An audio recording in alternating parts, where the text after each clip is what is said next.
Hello everyone, welcome to Borthakur's IAS Academy, Northeast's premier institute for UPSC, APSC and NPSC preparations. I'm your friend Atri and today I'm here with another segment of Current Affairs 365. This is your one-stop solution for any news and updates which will help you prepare for your civil services examination, and along with that it is also going to be beneficial for any other Assam state government services. So don't forget to like and share this video and subscribe to our YouTube channel. You can also follow us on Facebook as well as Instagram for any further details related to job notifications.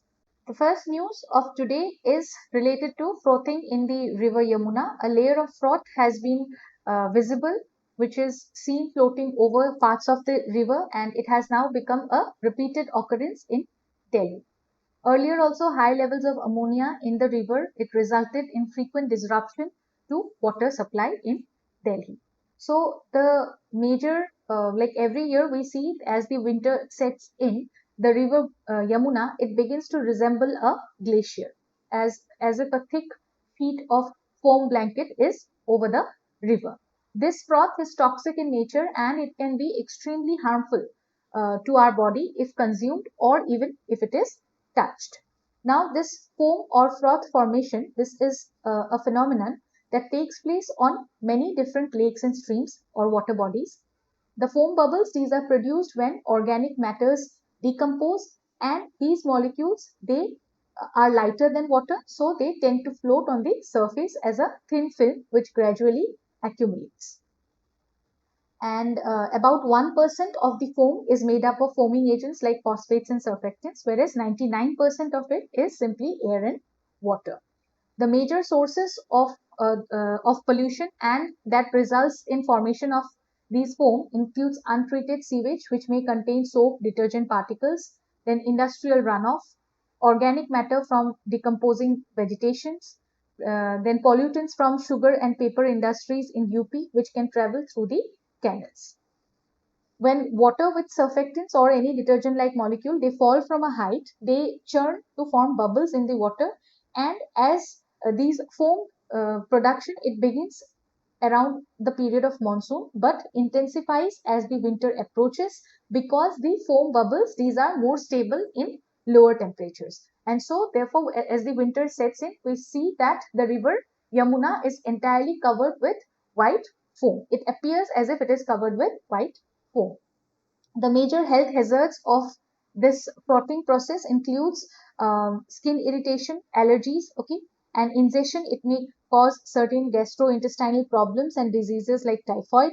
Along with that, long-term exposure to such foam, which contains heavy metals and other industrial pollutants, it can cause neurological issues and hormonal imbalance. So, detergents which are not biodegradable in nature, they should be avoided. Okay, and along with that, for long term, as a long term step to stop the froth formation, government and administration of UP, Haryana and Delhi, they should upgrade their sewage treatment plants, and along with that, they should also try to stop industrial pollution near the river areas, which will increase the flow of water.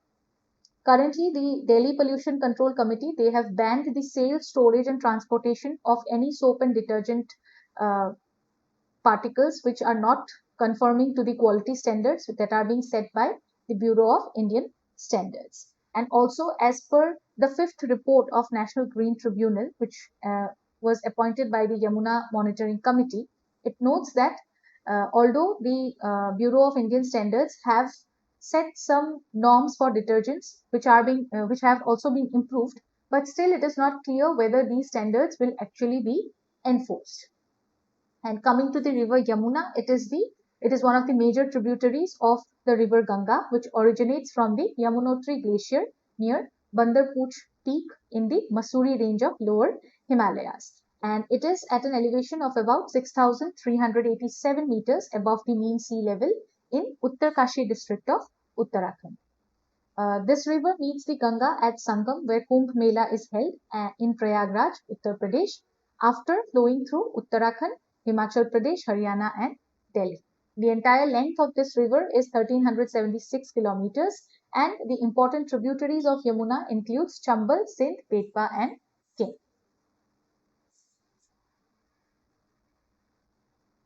The next news is about Srinagar being designated as a part of the UNESCO's Creative Cities Network. Srinagar is the sixth Indian city to achieve this distinction after Mumbai, Chennai, Hyderabad, Varanasi, and Jaipur. And Srinagar has been designated this creative city in the field of crafts and folk arts, which is the only second city of our country to be categorized in this category after Jaipur.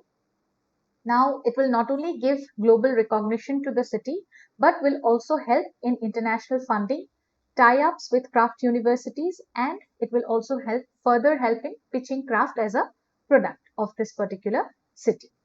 The capital city of Jammu and Kashmir has entered the club of 295 creative cities network across the world with this designation. Every year, UNESCO seeks applications for various cities across the globe for putting them under its list of creative cities. And the applications in India are routed through the Ministry of Culture. UNESCO's Creative Cities Network was created in the year 2004, and here the main aim of this initiative is to promote cooperation among the cities which recognize creativity as a strategic factor in their urban development. And sustainable development goal number 11 also aims for sustainable cities and communities. So it is also in line with the sustainable development goals. Then the network covers 7 creative fields, which includes crafts and folk arts, media arts, film, design, gastronomy, literature, and music. Now, if we see the Indian cities and their fields for which they have received this recognition, it includes Srinagar for crafts and folk arts, which I have already mentioned. It has received this distinction in 2021. Then Mumbai received this. Mumbai was also included in this list for in the field of film in the year 2019. Hyderabad for gastronomy in 2019. Chennai for creative city of music in 2017, and Jaipur and Varanasi both in 2015. Jaipur for crafts and folk arts, and Varanasi for creative city of music. UNESCO is a specialized agency of the United Nations, and it seeks to build peace through international cooperation in terms of education and the science and culture. This agency was founded in 1945 and is located in Paris, France. Some of the major reports which are released by UNESCO includes UNESCO Science Report, Global Education Monitoring Report, State of Education Report for India, etc. Along with that, some of the major initiatives under UNESCO includes Man and Biosphere Program, World Heritage Program, Network of Creative Cities, then Global Geopark Network, etc. Moving ahead to the next news, which is related to India's submarine strength. Many experts are of this opinion that India has lost almost a decade in modernizing its submarines, while China has marched way ahead and is now like having a very large naval force with more specific submarine capabilities. Submarines, they first became famous during the naval warfare of both the world wars, World War I and II, and they also played a very significant role there.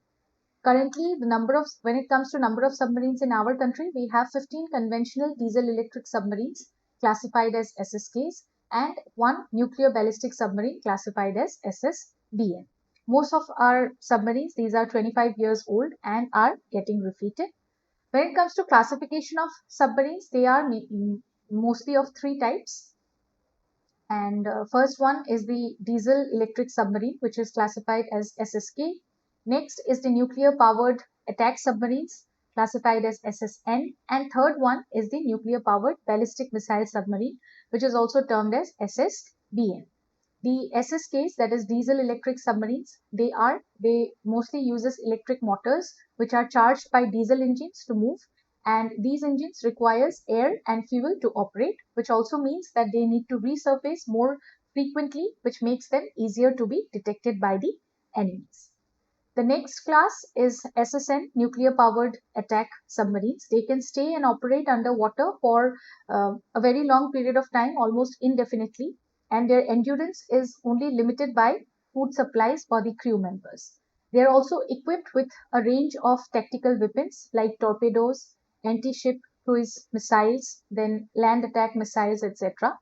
India is among 6 nations that have these SSNs along with US, UK, Russia, France and China.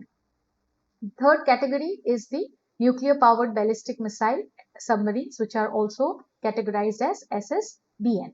These are slow-moving, these are also known as slow-moving bomber, and they have a stealthy launch platform for their nuclear weapons. The Arihant and 3 more SSBNs, they are currently under construction and forms a part of the Strategic Forces Command. Coming to India's modernization plan, we have a 30-year plan from 2000 to 2030 for the indigenous submarine construction. It was approved by the Cabinet Committee on Security way back in 1999, and they have laid stress on 2 production lines of 6 submarines each, which are built in India in partnership with a foreign original equipment manufacturer. The projects are called P75 and P75I. The P75, out of the 6 submarines which were being built, they have delivered 3 Kalvari class Scorpion submarines so far, but the P75I, it is yet to take off, and the request for its proposal was issued in July 2021. It will be India's first one under the strategic partnership model, which came up in the year 2015. However, there are many challenges to the Indian naval build ship related to China's naval prowess, then India's delaying in modernization. Then there are many shortfalls in Indian Navy essentials, along with slow development of the air independent propulsion, that is the AIP system, which allows submarines to stay underwater for longer period of time without getting detected. Government also pays lesser attention to the Navy because much of Indian budget is mainly focused on Army, and Air Force, they get a distant second, followed by Navy, which is placed at the 3rd position. Unless the gap in naval prowess is mitigated, India will be handicapped further in countering China's desire to dominate the Indian Ocean. Along with that, the defense bureaucracy, they must quickly address modernization delay of our country if India wants to stand on the same platform as the other Quad countries along its Indo-Pacific in order to materialize its Indo-Pacific ambitions. The next news is about violating of freedom of air by Pakistan. This news surfaced because India has recently launched a direct flight from Srinagar to Sharjah of UAE, and that would be operated by Go First airline. This flight was to operate through Pakistani airspace, but it was denied permission to enter Pakistan, and thus the flight had to take a longer route in order to reach its destination. So this has raised a concern of Pakistan violating the first freedom of air. Now, what is freedom of air? These are certain means through which a country grants airlines of a particular country the privilege to use or to land in another country's airspace. And this freedom of air rule, it comes from the Chicago Convention of 1944. The signatories to this convention, they decided to set certain rules which would act as a fundamental building block to international commercial aviation. The convention provides 9 freedoms of air, but only the first 5 freedoms, they have been officially recognized by the International Civil Aviation Organization. Now let us have a look at these freedom rights.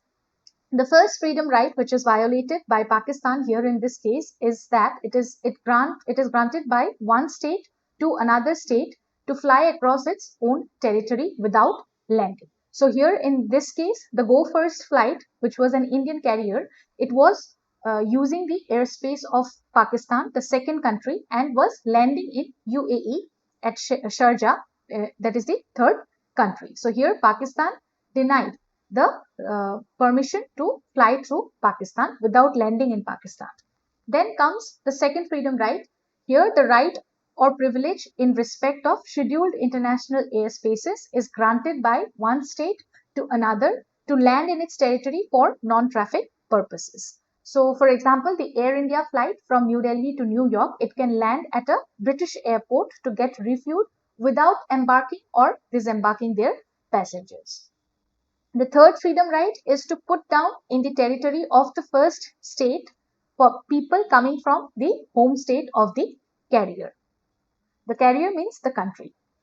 Then fourth freedom right is to take on in the territory of the first state traffic destined for the home state of the carrier. Traffic means the people who are coming.